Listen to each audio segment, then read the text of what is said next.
Bismillahirrahmanirrahim.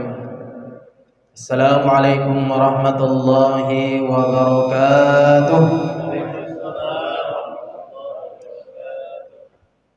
Alhamdulillah. Alhamdulillahi rabbil alamin.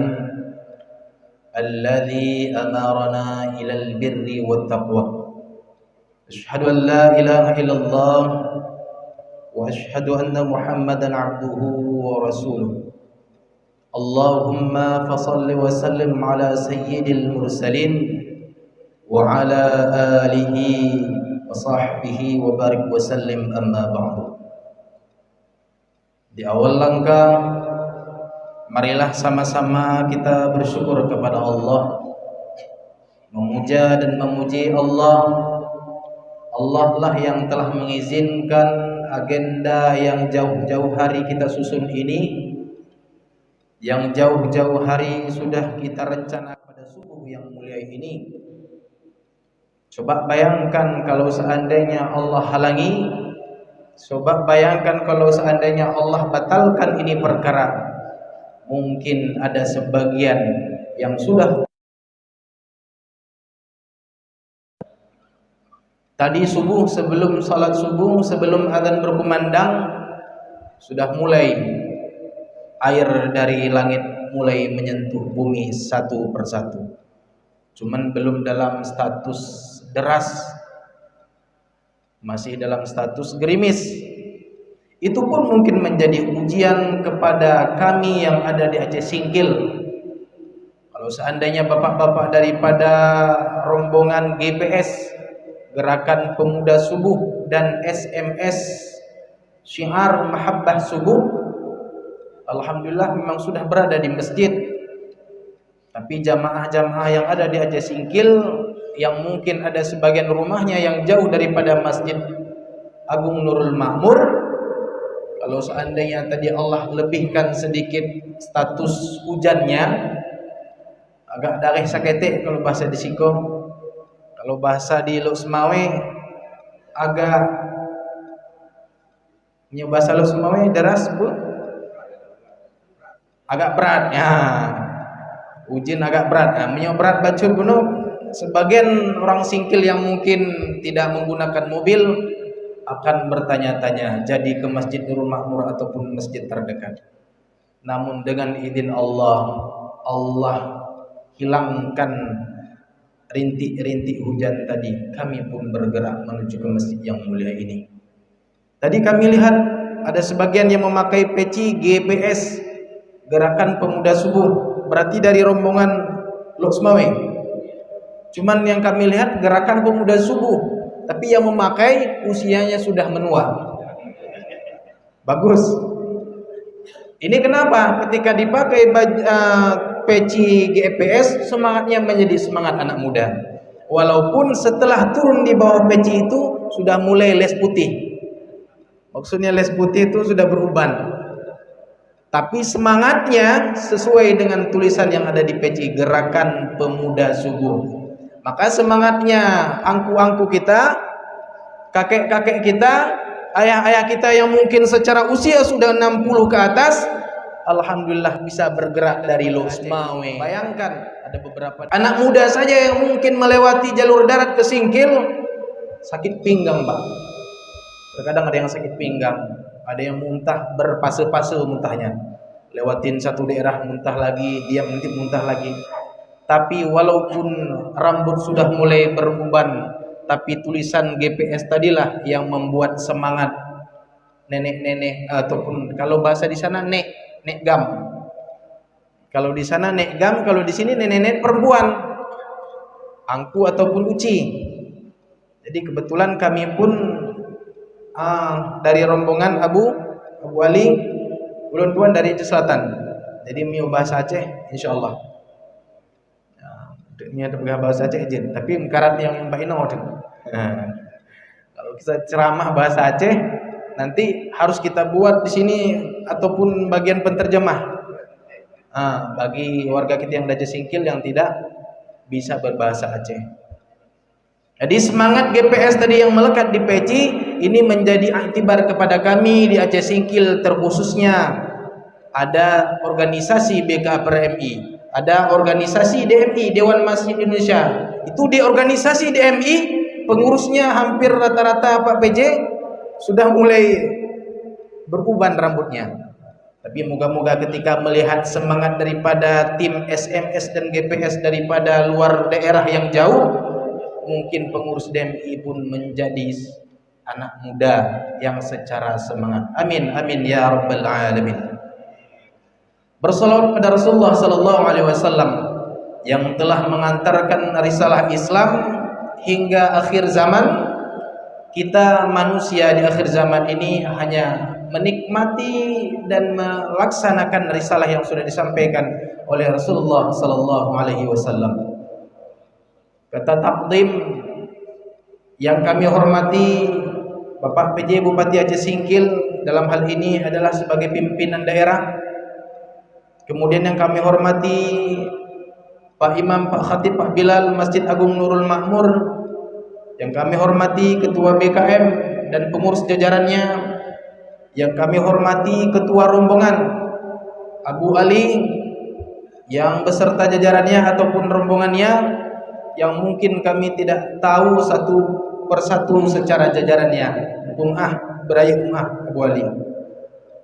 Kemudian yang kami hormati jamaah yang antusias dan semangat sebenarnya berharap mendengar ceramah daripada Ustadz El Mas'udi, ternyata mendapat ceramah dari Ustadz Yasirli jauh. Moga-moga berganti penceramah, jangan pula berganti semangat dalam mendengar ceramah. Kita sepakat? Sepakat kita? Sepakat. Nanti coba nanti basuh dah ke kami tuh. Kecik abang yang peci hijau coba basuh kami di Nurul Makmur alalah. Mendengar formalitas saja. Maksudnya kalau kami dari rombongan sudah sering, karena kami dari BKPRMI sering gerakan subuh sudah sering. Cuma apa boleh buat? Karena dari pihak rombongan pun Allah tidak mengizinkan berangkat, Allah mengizinkan pula kami untuk mempersiapkan kesiapan di sini. Mohon mungkin kekurangan kami nanti diperbanyak maafkan. Sudah dimaafkan? Alhamdulillah. Pada subuh yang berbahagia ini kita sepakati dulu setengah jam kah atau 15 menit berapa dari rombongan? Karena hari Senin kalau sekolah hari pertama sekolah. Kita sepakati saja sekitar setengah jam kurang lebih. Nanti kalau agak-agak lebih boleh kasih kode mukanya. Kalau agak-agak lebih setengah jam boleh kasih kode mukanya boleh lihat ke jam ataupun sudah mulai bergerak-gerak badan, berarti sudah tanda buat kami untuk mengakhirkan pidatonya. Tausiah pada subuh yang berbahagia ini adalah berkaitan dengan kalamnya Al-Imam Hasan Al-Basri yang tersimpan di dalam kitab. Kitab ini mungkin isinya banyak kalam-kalam hikmah. Ya. Nama kitabnya Mukhtarat Minal Hikmi wal Mau'izah. Di dalam kitab itu Al-Imam Hasan Al-Basri mengatakan fasadul qulub, rusaknya hati. Nah, sekarang lagi ngetren rusak tuh kan di YouTube. Rusaknya hati mutawallidun, dilahirkan disebabkan min sittatin asya. Ini pendapat Al-Imam Hasan Al-Basri. Kata beliau, rusaknya hati disebabkan dilahirkan oleh 6 perkara. Jadi kalau ada salah satu perkara ini menempel di badan kita, berarti sudah bisa kita memuhasabahkan diri, mengintrospeksi diri yang bahwa hati kita sudah mulai rusak. Kata beliau, fasadul qulub mutawallidun min sittatin asya. Rusaknya hati disebabkan, dimunculkan, dilahirkan oleh 6 perkara. Ini yang perlu diingat. Moga-moga 6 ini tidak ada pada diri kita, terkhususnya kepada jamaah yang berhadir di masjid yang mulia ini. Amin, amin ya rabbal alamin. Yang pertama adalah, ini yang perlu nanti diingat baik-baik. Yatnubuna biraja'it taubah. Orang yang peluang dan mendapatkan rusak hati adalah yatnubuna biraja'it taubah. Dia melakukan dosa, dia melakukan maksiat, namun dia akan berharap bertobat. Jadi ketika dia bermaksiat, ketika dia bertobat, dia memiliki harapan akan bertobat. Udah gak apa-apalah, saya lakukan aja ini, nanti saya bertobat. Udahlah, saya lakukan aja ini, kebetulan gak ada orang, nanti sudah ada orang, udah susah saya buat, saya lakukan, nanti saya bertobat. Nah, ini ciri-ciri yang disebutkan oleh Imam Hasan Al-Basri. Yatnubuna biraja'it taubah. Dia melakukan dosa, dia bermaksiat, namun dia berharap akan bertobat setelah melakukan maksiat itu. Ini poin pertama. Apakah ada pada diri kita? Tentu tidak. Di dalam masjid ini, nanti keluar masjid tidak tahu, tapi di dalam masjid insya Allah tidak. Ketika dia melakukan maksiat, ketika dia melakukan dosa, ketika ada peluang dia mengikuti iblis melakukan maksiatnya, cuman tertancap di dalam dirinya, setelah ini saya akan bertobat. Ini ciri-ciri yang pertama adalah rusak hati. Seakan-akan dia merasakan setelah dia melakukan itu dosa, setelah dia melakukan itu maksiat, dia menjamin dirinya bisa hidup, dia menjamin bahwa selesai itu dia masih hidup sehat. Timbul pertanyaan, apakah di dalam masjid ini ada yang bisa menjamin 1, 2, atau 3 detik ke depan dia bisa hidup? Ada yang berani menjamin? Kalau ada yang berani menjamin, sangat bagus. Berarti dia sudah mulai bersahabat dengan itu barang di Mesir dulu, yang sekarang menjadi tontonan. Fir'aun, raja, dan dia menganggap diri Tuhan. Tapi mudah Allah melenyapkan dia, cuman menenggelamkan dia, gak sanggup dia berenang.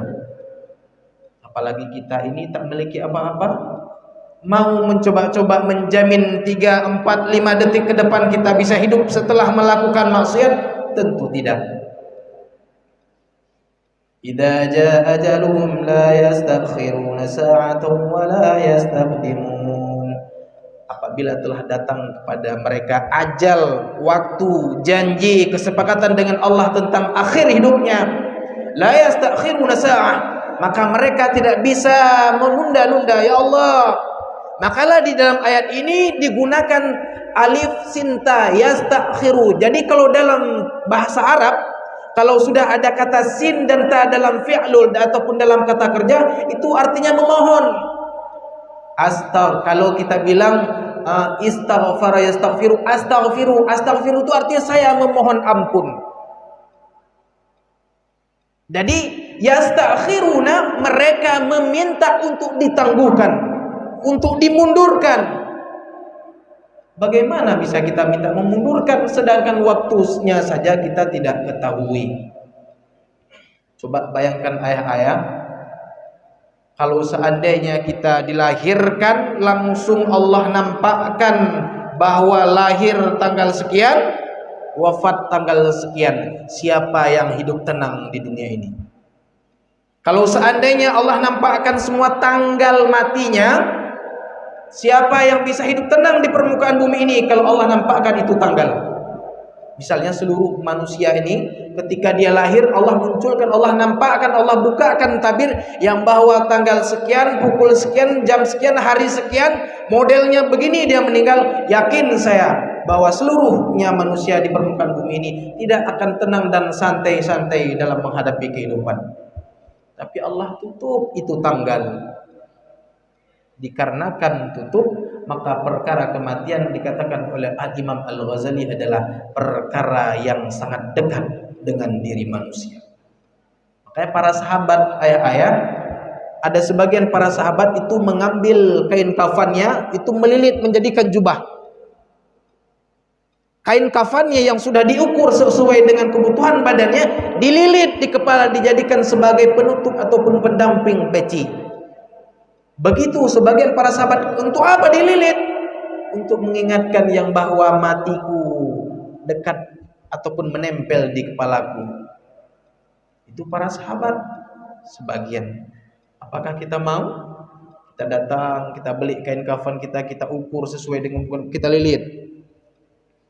Ataupun yang sering pakai jubah dililit, diukur, dililit menjadi gamis. Ataupun dililit sebagai apa namanya ini?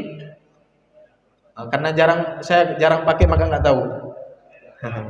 Karena nggak layak pakai ya. Apa namanya? Reda. Kalau bahasa Aceh reda. Kalau bahasa di sini Ustaz Nasrin sorban ataupun dan lain sebagainya. Karena saya jarang pakai, agak-agak kurang tahu namanya. Itu para sahabat sebagian mengikat itu kain kafan di kepala untuk menandakan yang bahwa kematian di atas kepala, mengikat kuat. Jadi ketika perkara maksiat ingat, ya ini mati, ini lagi melilit. Tapi dikarenakan kita tidak di level itu, paling kurang kita ingat dan sadar yang bahwa kematian itu sangatlah dekat dengan kita. Terkadang lagi sehat-sehat, duduk baik-baik, ini macam macam begini lagi duduk-duduk santai, sehat, badan bugar, Allah takdirkan sesak napas meninggal. Ataupun sehat-sehat begini pulang, turun tangga, kebetulan tangga masjid ini agak tinggi, entah tersandung, entah apa, jatuh, kedebep, inna lillahi wa inna ilaihi raji'un.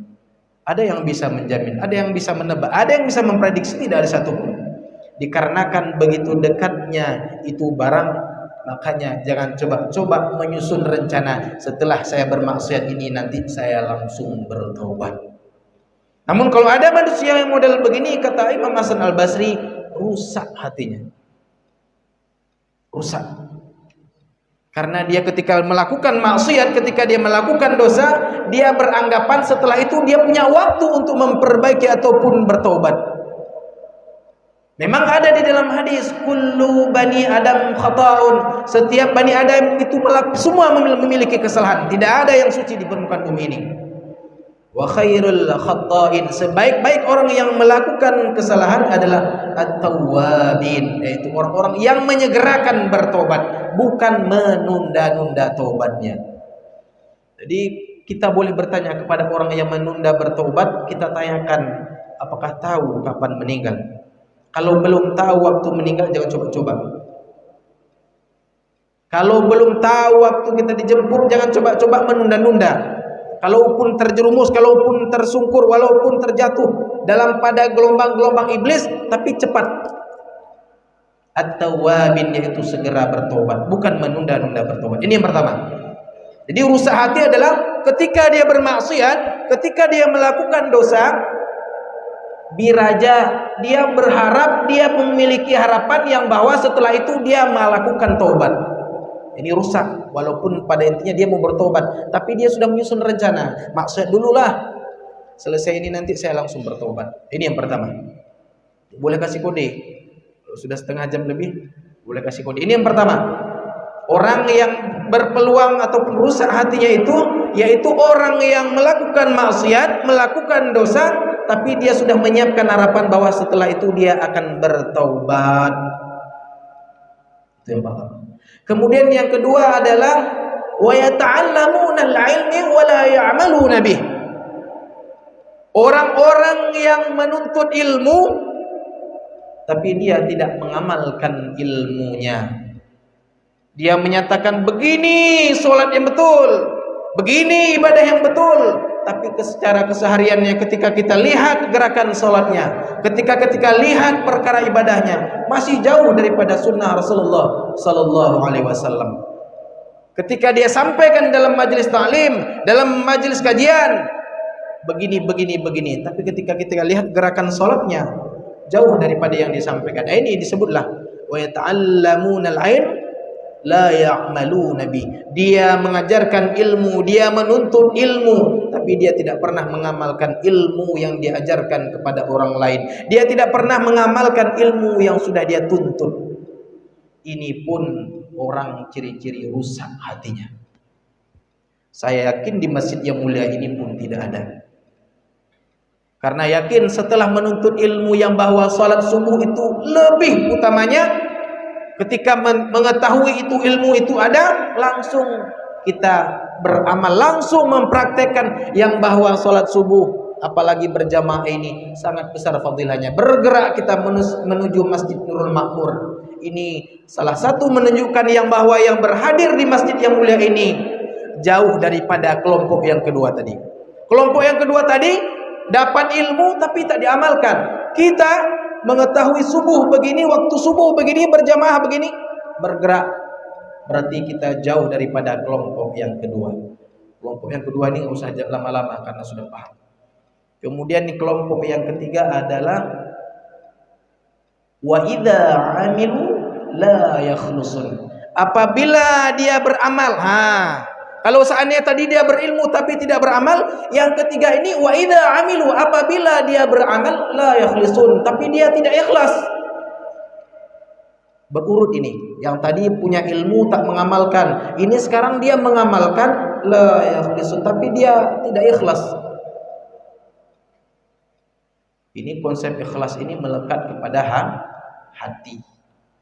Ikhlas itu tidak bisa diukur dengan kata-kata. Ikhlas itu tidak bisa diukur dengan tulisan. Kan ada sebagian, Pak, ini kami berikan sedikit. Ya, jangan Pak, banyak sekali Pak, ini segala macam Pak, jangan Pak. Ataupun nanti susah Bapak. Tidak Pak, ikhlas kami Pak. Ketika menyebutkan ikhlas, ikhlasnya akan terancam. Karena ikhlasnya zonanya hati, bukan lisan. Ingat, ikhlas, sabar, zonanya zona hati, bukan zona lisan. Makanya kalau betul-betul ikhlas, jangan keluarkan kata-kata ikhlas. Ikhlas Abu Pak, ikhlas bana Pak. Jangan keluarkan kata-kata ikhlas, karena ikhlas ini perkaranya di hati, bukan di lisan. Ini Pak, sedikit Pak. Dah, enggak apa-apa, ambil aja Pak. Selesai, jangan ikhlas saya Pak, jangan. Kan di film-film sering gitu. Diberikan secara mendadak banyak-banyak, ada sebagian menolak. Jangan Pak, jangan Pak. Enggak Pak, ikhlas kami Pak. Ini akan terancam ikhlasnya ketika dia menyebutkan dirinya ikhlas. Karena ikhlas itu zonanya zona hati. Hati-hati. Ustaz, apa tuh yang Kementerian Agama itu ikhlas beramal? Itu moga-moga sebagai slogan, sebagai dakwah, tapi bukan menganggap diri ikhlas. Slogan sebagai dakwah boleh, mendakwahi ketika beramal ikhlas, sesuai dengan ini tadi. Wa idza amilu la yakhlisun, kita melawan ini bahwa ketika beramal harus ikhlas. Jadi slogan yang menempel di Kemenak itu adalah slogan dakwah, boleh. Tapi jangan menganggap diri setelah beramal dan mencap diri ikhlas, apalagi melontarkan saya ikhlas. Kemenak ikhlas, ini yang salah. Karena zona ikhlas itu adalah zona yang berada di dalam hati. Jadi bagi orang yang sering menyumbang, yang sering berinfak, jangan coba-coba belajar untuk tidak mengeluarkan kata-kata ikhlas dari lisan. Berikan, kalau dia menolak-nolak, berikan, jangan coba-coba keluarkan kata ikhlas oleh orang yang berada di dalam hati ini. Ini yang ketiga. Kemudian yang keempat adalah wa ya'kuluna rizqallah la yashkurun. Mereka diberi nikmat oleh Allah, mereka diberi kesempatan Allah untuk menikmati rezeki Allah, untuk menikmati nikmat Allah, la yashkurun, namun mereka tidak pernah berterima kasih kepada Allah. Kalau orang banyak diberi nikmat sehat, makin lama-lama makin sombong dia, ternyata makin pede dia. Seringkali kalian ke puskesmas, saya dari usia sekian sampai udah 40 sekian belum pernah saya berobat, belum pernah saya sakit. Sombong dia tak pernah ditimpakan musibah dalam bentuk kesakitan. Bahkan dia menganggap diri dia sehat itu dikarenakan dia bisa menjaga diri tanpa ada ikut campur ataupun daripada Allah Subhanahu wa taala. Dia tidak tahu yang bahwa ma asaba min musibah, tidak ada musibah yang tertimpa kepada manusia makhluk di permukaan bumi ini illa biidznillah. Semuanya izin Allah. Baik itu yang berbentuk mudarat ataupun berbentuk yang lapang, baik itu berbentuk yang sempit ataupun perkara-perkara yang kita senangi, itu semua atas izin Allah Subhanahu wa taala. Jadi kalau ada orang yang sibuk menikmati saja nikmat Allah, la yashkurun, tapi tidak dia bersyukur, tidak dia tahu bagaimana berterima kasih kepada Allah, ini kata Imam Hasan Al-Basri, rusak hatinya. Kata Imam Hasan Al-Basri, ini ciri-ciri orang yang rusak hatinya. Kami yakin yang berhadir di masjid ini pun orang-orang yang bersyukur atas nikmat Allah. Apa salah satu? Yaitu melaksanakan sholat subuh yang menjadi kewajiban kita. Melaksanakan sholat subuh adalah salah satu dari bagian-bagian umat ataupun hamba Allah untuk membuktikan yang bahwa bersyukur kepada Allah Subhanahu wa ta'ala. Ini udah mulai kode-kode, panitia sudah mulai angkat kota. Ini berarti yang kita ingatkan tadi kepada jamaah, tapi panitia yang memberi isyarat angkat kota. Tapi moga-moga bukan menjadi pengingat, segera diselesaikan. Biar kita selesaikan yang 6 ini. Gak mungkin GPS dan SMS menunggu lagi melanjutkan yang sisa ini dan tidak mau pulang dulu. Ini balik rencana apa, Jan? Bungohnya jawaban daripada rombongan. Berarti subuh selesai ini langsung balik. Kan gak mungkin kita lanjutkan sisa dari 6 tadi nunggu rombongan untuk menyelesaikan, tidak mungkin. Kita paksakan selesaikan walaupun ada sebagian nanti yang melihat ke jam, tidak ada masalah. Ini untuk rombongan, bukan. Mohon dimaafkan ya. Sudah berapa? 4. Ya'kuluna rizqallah, dia sibuk menikmati nikmat Allah, rezeki Allah, la yashkurun, dia tapi tidak pernah tahu dia bagaimana berterima kasih kepada Allah. Ini pun ciri-ciri orang yang rusak hatinya. Kemudian yang kelima adalah la yarduna biqismatillah. Ciri-ciri yang kelima adalah orang yang tidak ridha terhadap ketentuan Allah. Tidak ridha dia. Seakan-akan kalau bisa Allah tuh nggak usah ikut campur. Kalau dia berbisnis, seluruh urusan bisnisnya itu. Kalaupun dia berhasil dalam bisnisnya, Allah tidak ikut campur dalam urusan bisnis ini. Ini adalah hasil daripada lihainya saya berbisnis. Pinternya saya dalam mengelola bisnis. Pinter saya dalam memanajemen keuangan sehingga bisnis saya berkembang. Dia kesampingkan Allah. Dia anggap Allah tidak ikut campur dalam perkara bisnisnya. Ini perkara-perkara yang hati rusak. Kalau hati yang bersih adalah ketika dia membuat bisnis, Allah izinkan naik bisnisnya, berkembang berlipat-lipat, Allah berengi, Allah bersama bisnisnya. Ini semua izin Allah. Kalau ada orang yang menganggap ketika dia berbisnis, ketika Allah izinkan bisnisnya melunjak, dia ikutkan Allah. Ketika jatuh, dia ikutkan Allah. Ini orang yang baik, orang yang hatinya baik. Namun ketika orang yang rusak hatinya adalah ketika dia berhasil dalam bisnisnya, ketika dia berhasil dalam mendapat jabatannya, ketika dia berhasil dalam mendapat sebuah kehormatan, dia menganggap ini karena saya pinter, karena saya layak dihormati, karena saya layak diagungkan, karena saya layak dipuji. Bukan karena Allah menutupi, ini yang salah. Coba bayangkan ayah-ayah, kalau seandainya setiap jamaah ini dia nampakkan aib oleh Allah. Saya 1000 aib. Yang muda-muda karena masih kecil-kecil 1 sekian. Saya pikir mau membisikkan tadi. Kata beliau, maka udah saya siapkan telinga untuk ke kiri. Cuman Ustaz langsung memiliki jalur belakang. Coba bayangkan nih, yang berhadir di sini Allah nampakkan aib-aibnya dari mulai dia balik sampai sekarang.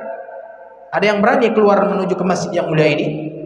Ada yang berani dari rumah menuju ke masjid yang mulia ini? Kalau Allah nampakkan itu kekurangan di badannya, otomatis tidak ada. Jangankan ke masjid, duduk di teras saja kita tidak berani. Karena kenapa? Ketika kita duduk di teras, ya penjudinya ternyata. Wah, pencuri dia ternyata. Iya, koruptor dia ternyata ya. Ternyata selama ini jubahnya hanya menutup jubah supaya dia nggak nampak koruptornya. Tukang judi dia ternyata. Oh, ternyata pemabuk dia. Allah tutup. Siapa yang biasa membuka? Yang membuka manusia itu sendiri. Apalagi sekarang momen-momen apalagi media sosial itu berkembang sekali. Makanya hati-hati dan bijak dalam menggunakan media sosial. Kalau bisa jadikan media sosial itu menjadi lahan ibadah, lahan dakwah, lahan silaturahmi. Jangan sampai media sosial itu kita jadikan ladang riba, ladang menghujat, ladang dosa. Tidak ada dapat pun sedikit pun faedah daripada kita menggunakan media sosial. Dari mulai kita menyelesaikan akun Facebook sampai sekarang setiap hari kita mendapatkan dosa. Kenapa? Karena setiap status kita menghujat, mencaci dan lain sebagainya. Kita merasa kita yang paling benar, orang lain semuanya salah. Bapak Ibu yang dirahmati Allah Subhanahu wa taala. Ini yang kelima, orang yang tidak ridha dengan ketetapan Allah. Allah uji dia dengan meninggal anak, meninggal istri, meninggal orang tua, melawan batinnya. Kenapa saja saya ya Allah? Kemarin baru Engkau jemput anakku ya Allah, sekarang istriku. Seakan-akan dia menuduh Allah tidak adil. Ini ada yang salah dengan konsep kita. Cuman menunggu, kebetulan di tanggal sekian memang nomor antrian istri kita. Cuman menunggu, cuman pada hari ini, tanggal ini, jam sekian, memang jadwal anak kita dijemput oleh Allah. Jadi ketika kita ridha dengan ketetapan Allah, pertanda yang bahwa hati kita sudah baik. Tapi kalau kita melawan-lawan, membangkang sampai kita menganggap Allah tidak adil, ini ada yang salah dengan hati kita. Bapak Ibu yang dirahmati Allah Subhanahu wa taala. Kemudian yang terakhir adalah wayadfununa. Dia sering mengikuti fardu-fardu kifayah, sering memandikan mayat, sering menguburkan, masuk di dalam liang lahat, sering dia ikut dalam salat jenazah. Wala ya'tabirun, tapi dia tidak pernah mengambil iktibar daripada kegiatan yang dia sering melakukan fardu kifayah itu. Dia sering menjadi imam salat jenazah, dia sering menjadi yang tukang memandikan jenazah, dia sering masuk dalam kubur yang dia menggali dan menyambut jenazah. Wala ya'tabirun, tapi dia tidak pernah mengambil iktibar daripada prosesi fardu kifayah yang sering dia lakukan dalam kemasyarakatan. Ini ciri-ciri orang yang memiliki hati yang rusak. Maka menjadi iktibar kepada kita, kalau kita sering mengikuti fardu kifayah, maka biasanya hati ini makin lunak, makin takut akan Allah. Karena kenapa? Mandikan mayat ya Allah, apalagi di posisi kepala. Ini yang biasa mandikan mayat yang posisi kepala itu langsung nampak berhadapan dengan sang jenazah. Kalau tidak lembut hatinya ketika melihat jenazah di mukanya, ada yang bermasalah dengan hatinya. Yang menyambut jenazah di dalam kuburan, sering badan ini, gerak lengan tangan ini agak turun ketika menyambut jenazah, tak tersentuh hatinya, tak lembut hatinya. Ada yang salah dengan hatinya. Makanya kalau orang yang sering mengikuti fardu kifayah dalam kemasyarakatan masih juga bermasalah, makanya segeralah minta kepada Allah. Allahumma ya muqallibal qulub, tsabbit qulubana ala dinika wa ta'atika. Ya Allah yang maha membolak-balikkan hati, tetapkanlah hati kami kepada agamamu dan taat kepadamu. Bapak Ibu yang dirahmati Allah Subhanahu wa taala, selesai sudah 6 perkara ini dan tidak menjadi hutang kami kepada rombongan. Rombongan pun pulang tidak nanti bertanya-tanya di mobil. Yang kelima, keenam tadi belum disebutkan. Apa kita WA Ustaz Nasrin untuk menanyakan poin ke-6? Tidak. Saya selesaikan, tidak ada lagi, lunas yang 6 perkara yang kami sampaikan tadi. Moga-moga bisa menjadi iktibar kepada kami yang muda ini yang berpeluang melakukan dosa. Kami ini yang muda-muda ini berpeluang sekali. Nafsu masih tinggi, ingin disanjung, ingin dipuji, masih itu. Jadi moga-moga kami Allah hindarkan daripada perkara 6 ini. Semoga hati ini lebih baik dan lebih tenang dan terus dengan Allah Subhanahu wa taala. Amin amin ya rabbal alamin. Mungkin hanya ini yang dapat kami sampaikan. Terima kasih atas segala perhatian. Mohon maaf atas segala kekurangan. Subhanakallah wa bihamdika asyhadu an la ilaha illa anta astaghfiruka wa atubu ilaik. Wassalamualaikum warahmatullahi wabarakatuh.